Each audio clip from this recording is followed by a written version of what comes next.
Hi, I'm James Marshall Crotty. I'm doing the dishes because even though I should have somebody else do them for me, I think it's a spiritual thing to do your own dishes. I think it's important to clean up your own messes. That's right. No matter how wealthy you are, don't have somebody else clean it up for you. Of course, the maid's coming tomorrow. That's right. That makes sense. Because everything Crotty says, there's always some sort of contradiction of this very bold statement. But You're, for now, I'm the maid. Okay, that's good. And it's not a maid anyway, it's a man-maid. What is the proper term for a man? If you're a man and you're a maid, you're a cleaning person. But there's no such thing. Maid, there's no I guess, word? Could be either way. Yeah, it's a bisexual word, yeah. Bisexual word? Yeah, maid. Yeah, it's a bisexual word. I just coined that phrase. If anybody else uses that phrase, you have to give me royalties. Give credit to Mike Rosario, who invented the term bisexual word. He doesn't even fully understand what it means, but he's using it. No, he understands. You have to see my lawyer if you ever use that word. Exactly. See, yeah. So this is the George. I'm not a Republican per se, but this was a gift from a Democrat. This is the George Bush Cheney when they first won. Ah. Yeah. Boy, do we miss George Bush now? No. Well, the fun days are over. You know how fun it was to turn on the TV and watch some of his euphemisms. It's not. You can't, because of political correctness, you can't even make fun of Obama. So it's just, you know. And then that's not good, because if you can't make fun of the president, somehow the president does not become endearing to you. Like if he's off limits. Exactly. No matter how Bush messed up, it didn't matter because he was Maxwell Smart. You could see, yes, you could make the president your own because you can make fun of him, but you can't make Obama your own because he's off limits. No matter what, what's his name, the late night guys, Jay Leno said or David Letterman said about him, it didn't really matter. Because everybody's making fun of him so much anyway. Right. So he was almost like, Right. But Obama, the problem with Obama, I'll tell you a little bit about Obama right now. It's actually worthy of my take on Obama, what happened with Obama. Yeah. He's not a bad guy. Oh, he's a great guy. There's nothing wrong with him as a person. But he does not understand fundamentally how the average independent person, it doesn't matter what their race is, how they think. He's very in tune with the needs of guilty, rich, white people, white liberal people, and he's very much in touch with the needs of poor people. Yes. But he doesn't understand the average person who really doesn't want their taxes raised. And they care about the environment. Like I'm an exception, but I care about the environment.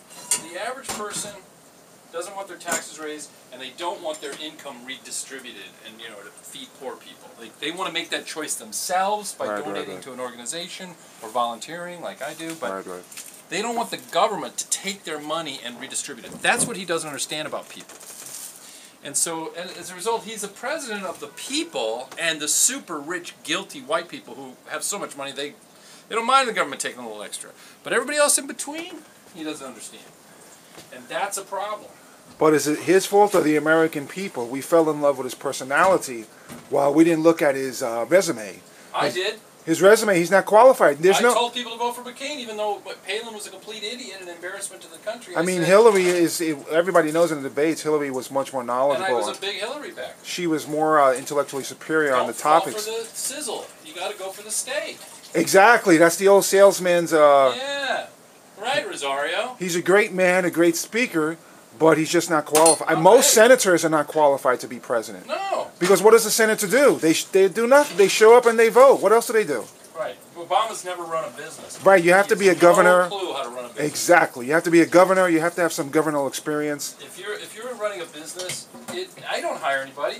Why would I hire a full-time employee? Then I have to pay their insurance, their unemployment insurance. I have to pay for their health care. That's such a major decision. No small business wants to do that.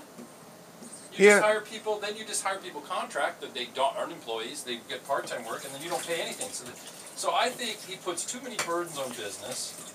People need to pay for their insurance themselves, but they explain, well, the premiums are too high. Well, here's the nail in the coffin. I heard everybody's insurance is going up now. If that's true, then it's over for him. People's insurance are going to go up because they're going to try to cover everybody who doesn't have insurance. Exactly. So your insurance is going up. That's it. It's over. That's the nail in the coffin. That's there's other ways to reduce insurance premiums. You know, you need to make it allowed to, where companies can compete. In several states, there's monopolies on the number of insurance companies. You got to let them compete everywhere, and that always, competition drives down prices. Yeah, that's true. So people will shop for the better deal. That's just how it is. And people need to be responsible for their health. Like if you eat shit, Yeah. and you're obese, it's like me. I'm looking at I've got 20 extra pounds I'm carrying around. That causes my health problem. So I'm trying to do something about it. A lot of people, the bulk of a lot of health costs are due to diabetes, stuff, like there's some people born with it, but a lot of cases it's to do with bad It's just diet, self-induced diseases. Self-induced. Why should the government, why should your neighbor pay for your excess? We need to find a way to reward people for healthy behaviors and punish those who engage in bad ones. As simple as that. Then the health premiums go way down. Well, maybe we should follow Bloomberg's lead example and just start cleaning up the food products, purifying the food products. No trans fats. That's a good start. So maybe we should have Bloomberg for president. That's what we should. Let's start a grassroots movement right here. Bloomberg for president 2012. Are you with me? I prefer to have Rosario and Crotty, but... Well, we'll be his assistant. We'll be his... Yeah, but we're not the kind of guys to work for anybody. But okay, we'll help him. We'll help him. I don't know. I mean, the guy works for $1 a year, and basically he's doing a good job, so... But you and I probably differ on immigration. You probably are for open borders, right? No, I'm against open borders. Good. Because, see, people come over here, and then they don't have the money to pay taxes, and then they get free everything. That's another drain. We got to get people to work, but they got to pay taxes. Well, there's just not enough resources for everybody. The fact is, I mean, we may have enough land, but that doesn't mean we have enough jobs. Right. And, you know... We could have more jobs, though, if they would reduce taxes. Because if they reduce taxes on businesses, then you would start to hire people. But if you have to pay for people's health care and everything else, it's not going to happen. Strong disincentive to hire people. It's like we built in these disincentives to hiring people. We would be at full employment, which in America is like 3 or 4%. There's always going to be some unemployment in America. Yeah, but our manufacturing jobs have gone to the poorer countries. They could come back. And automation, though.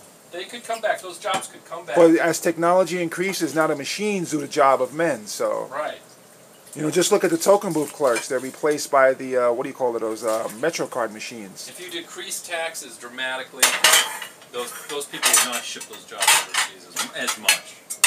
But it's too expensive in America. It's just too expensive. Maybe this, you know what? Maybe this is just a necessary correction. Maybe the boat was getting overloaded and it was going to topple over. Do you think that the Republicans are going to just completely destroy the Democrats on Election Day?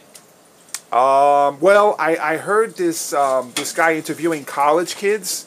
And you know, as college kids are always liberal, right. These college kids, they were all saying jobs, jobs, jobs. That's all they care about. They don't want to go to school for 5 years and spend $100,000 and get out of school and there's no jobs. Interesting. So the liberals are going to the right. So I think that's just a sign. Yeah, that's a microcosm of, you know, healthcare is nice, but jobs are more important. Exactly. So if the college kids start voting Republican, it's over. It's over for the Dems. And I thought the Dems would never come back,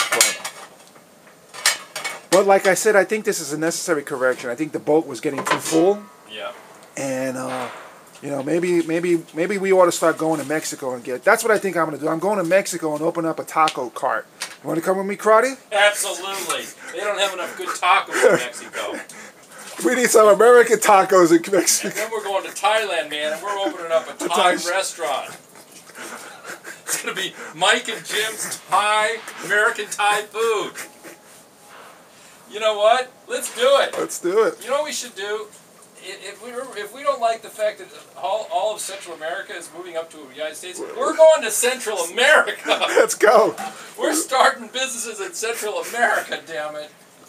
We're going to show you how it's done so you don't need to risk crossing the dirty Rio Grande, because it's dirty. You folks could stay there and work at Mike and Jim's taco stand. Mike, would that be the ultimate, seriously, when you think about it, would that not be the ultimate, like, reality TV channel? That would be great. Challenge. Like, Caucasian Man, Latino Man, Puerto Rican Man who doesn't even make tacos as part of his culture. I don't think you have tacos in Puerto Rico. No, we're not really into tacos or burritos, no. No. So, like, Puerto Rican Man and Caucasian Man go to Mexico And we open a up taco stand.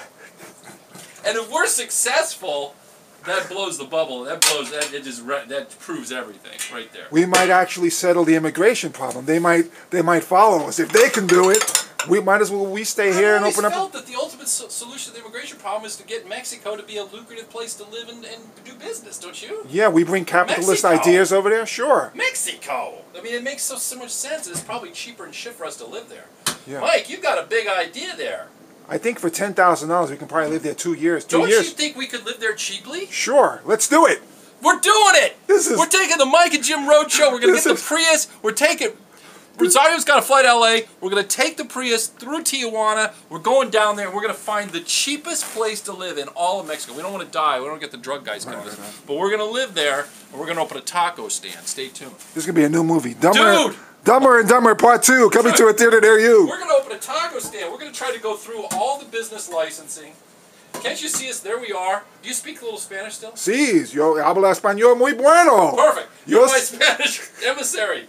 So Mike is going to speak a little. Besides, my girlfriend Brooke loves. She speaks Spanish too. And her mom has a house in Mexico. Oh, this is destiny. Scheiße. This is providence. What? We're going to Mexico. Mike, I'm not joking. I want to live in Mexico. Live in Mexico. We're going to need a jingle for a taco stand. We're opening up a taco stand in Mexico, damn it. This is going to be the future. We're going to show you how to solve the immigration problem by getting the Mexicans to stay in Mexico and work for us.